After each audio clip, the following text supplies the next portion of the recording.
Il le craignait plus que Tyson lorsqu'ils ont présenté Tommy Morrison. Tommy Morrison était l'un des boxeurs les plus intimidants des années 1990, surnommé le grand espoir blanc de la boxe. Morrison a décimé tous ses adversaires, remportant 48 victoires, dont 42 par KO.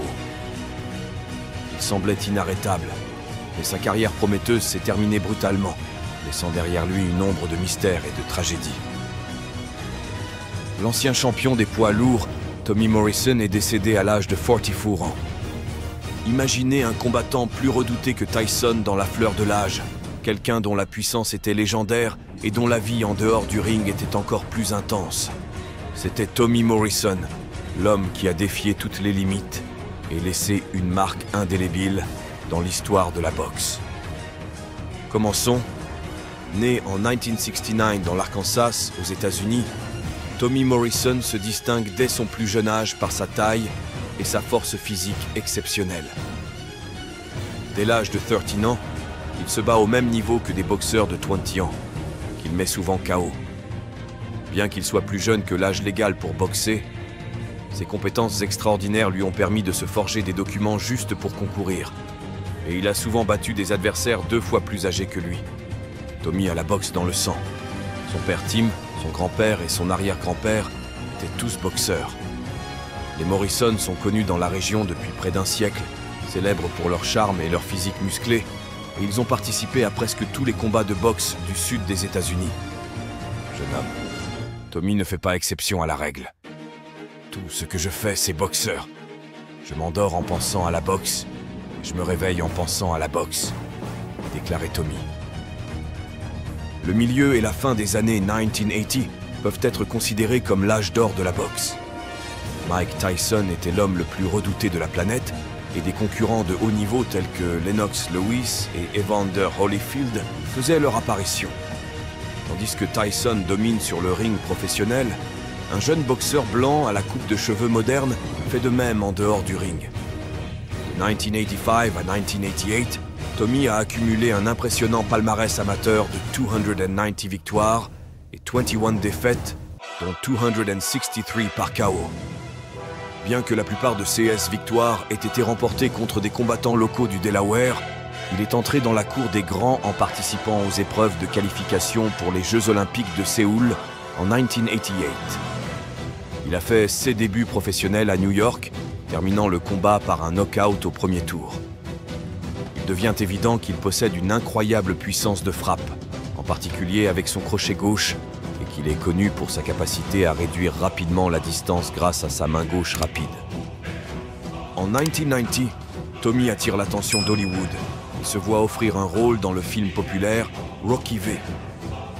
Après la sortie du film, Tommy est devenu l'un des boxeurs les plus populaires d'Amérique et a reçu des offres pour poursuivre sa carrière d'acteur, bien que son amour pour la boxe l'ait amené à choisir le sport plutôt que Hollywood. C'est ce qu'on appelle un knockdown. Donc, Factory Top maintenant. Il fait tomber Morrison encore une fois et s'arrête ici. On sent qu'il fait tomber Morrison à nouveau. Je me demande si Mills l'a vu à l'étage.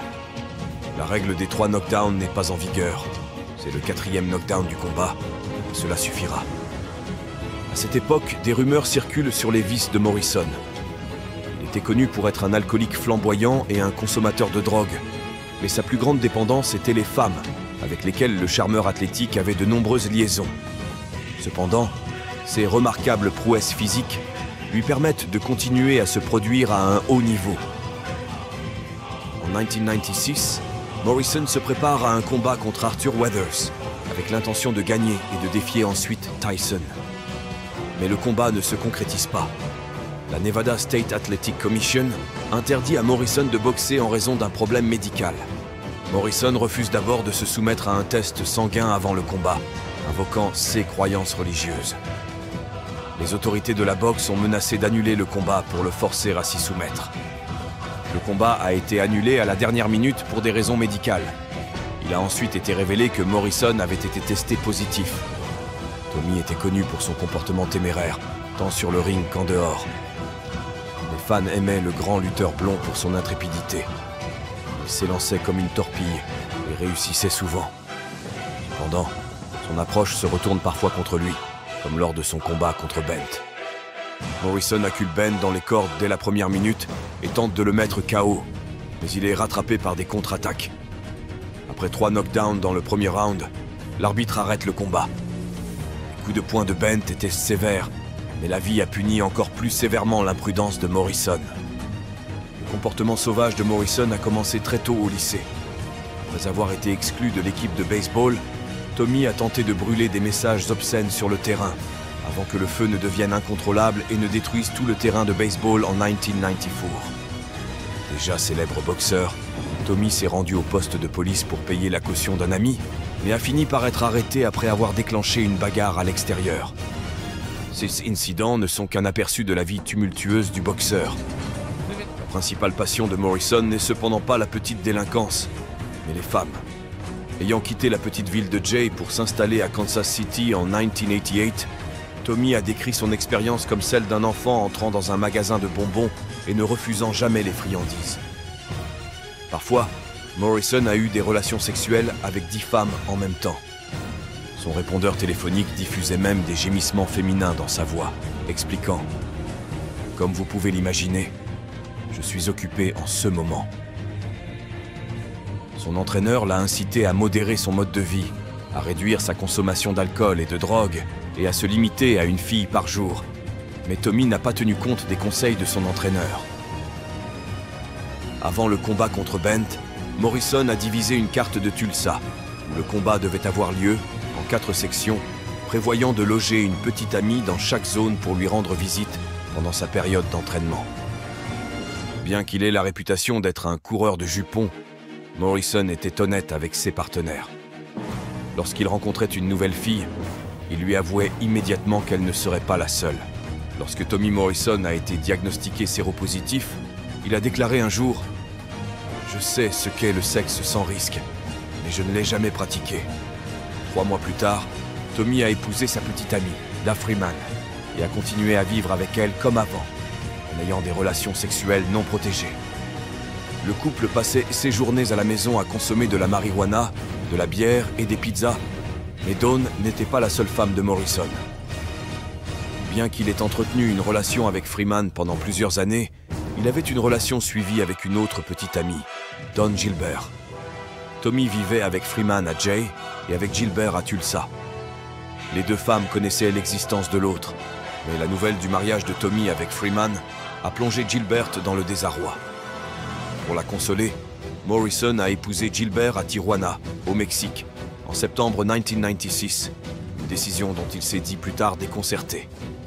Il a équilibré les 2 mariages pendant 2 ans, avant de décider de divorcer de Gilbert.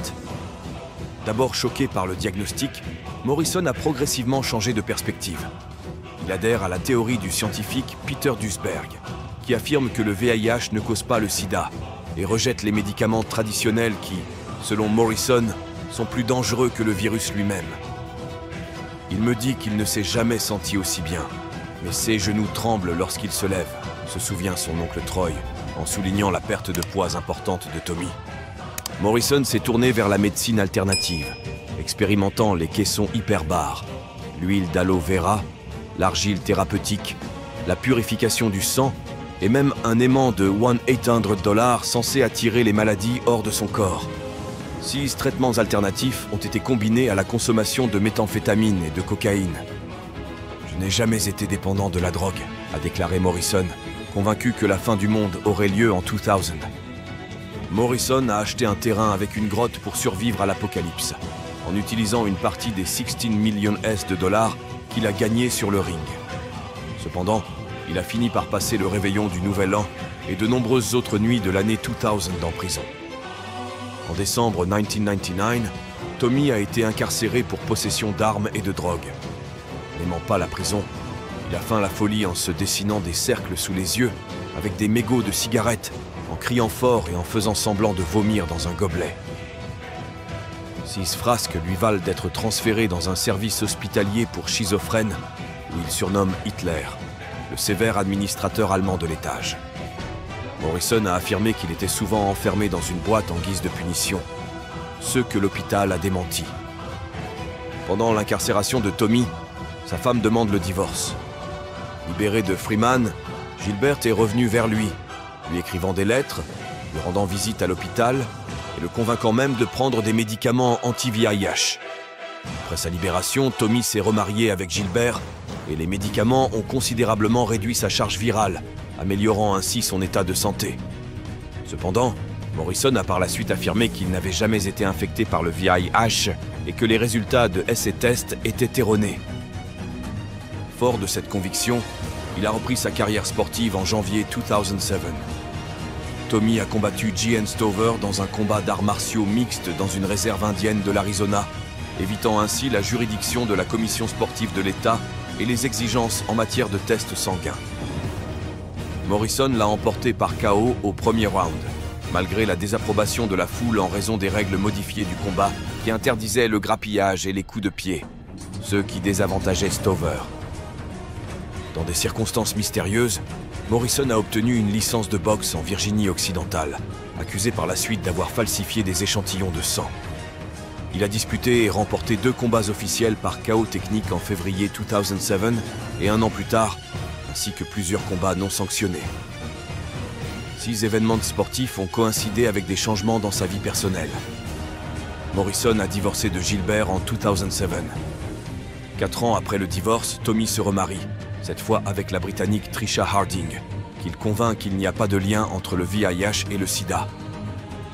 En 2011, Morrison prévoit un combat à Montréal, mais la commission de boxe du Québec exige qu'il se soumette à des tests de dépistage du VIH et de l'hépatite.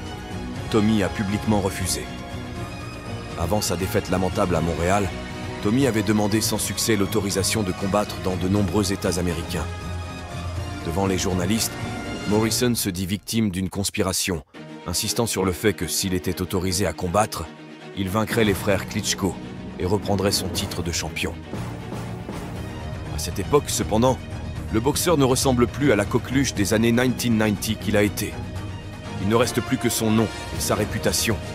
Sa semaine s'était marquée de taches indiquant le sarcome de Kaposi, une maladie fréquente chez les séropositifs. Morrison attribue ces marques à des piqûres de moustiques. Les rêves de grands combats de Morrison ne se sont jamais concrétisés. Sa santé s'est détériorée et son apparence s'est dégradée. Il a passé la dernière année de sa vie alité, avec sa femme Trisha à ses côtés. Peut-être qu'une vie qui ressemble à une tragédie grecque convenait à Morrison, qui avait l'apparence d'un guerrier grec. Mais dans son chiasse, son talon d'Achille se trouvait quelque part en dessous de sa taille, a-t-il réfléchi. Le 1 er septembre 2013, Tommy Morrison est décédé à l'âge de 44 ans des suites d'une longue maladie. La cause de son décès est une insuffisance cardiaque. On ne sait toujours pas si le célèbre boxeur était atteint du sida, le stade terminal de l'infection par le VIH. De nombreux tests ont donné des résultats mitigés, mais le fait est que Morrison est décédé après une longue bataille contre la maladie. Le talent de Tommy Morrison est indéniable. Cependant, la boxe ne se résume pas à 36 minutes sur le ring. C'est un mode de vie qui exige un engagement total pour obtenir des résultats positifs. Il faut investir du temps et de l'énergie. Tommy, cependant, n'était pas prêt à donner. Il voulait juste prendre tout ce que la vie avait à offrir, résister aux tentations du succès, peut-être aussi difficile que d'atteindre le sommet. Tel était Tommy Morrison, connu par beaucoup sous le nom de The Duke. Bien que sa vie ait été marquée par la controverse et les défis, on se souviendra toujours de Tommy Morrison comme d'un guerrier sur le ring et en dehors. Son héritage reste un rappel de la puissance implacable et de la complexité humaine qui se cache derrière la légende de la boxe. N'oubliez pas de vous abonner pour plus de contenu comme celui-ci.